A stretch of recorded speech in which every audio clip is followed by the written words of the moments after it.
This is Billy's £2 Plumb Hatchet. He uses it as a general purpose working axe in the woods for everything from snedding branches and pointing stakes through to splitting kindling. Because this is a working axe, it's not essential to keep it razor sharp with a perfect edge, but it's important to keep it in a safe and functional condition. As we can see here, this axe has taken a bit of a beating and could do with some TLC. This is a working forest axe, which tends to have a convex grind.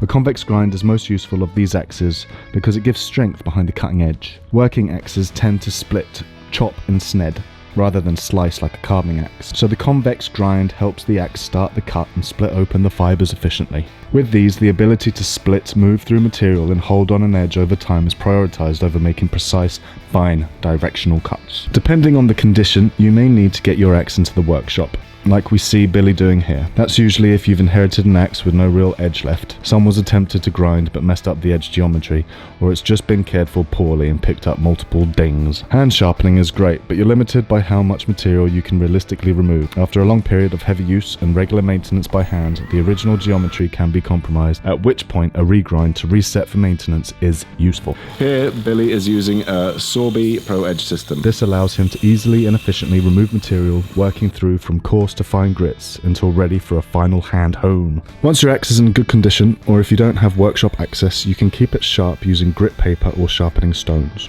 At Woodsmith, we really like Hermes sharpening film.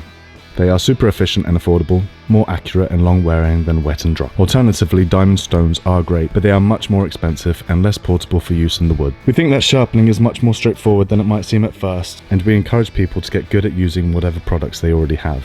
Convex edges can be a bit tricky to maintain by hand. When Billy's in the workshop, he likes to clamp down the axe in a vise and sight down the cutting edge to make sure it's only removing the steel from where it's needed, not taking away any more than necessary. If you're out in the field, still try and sight the edge the best you can, either with the axe held securely under your arm or sit down if it's a longer handle. Alternatively, especially if you're tight on pack space, a puck is a really good option.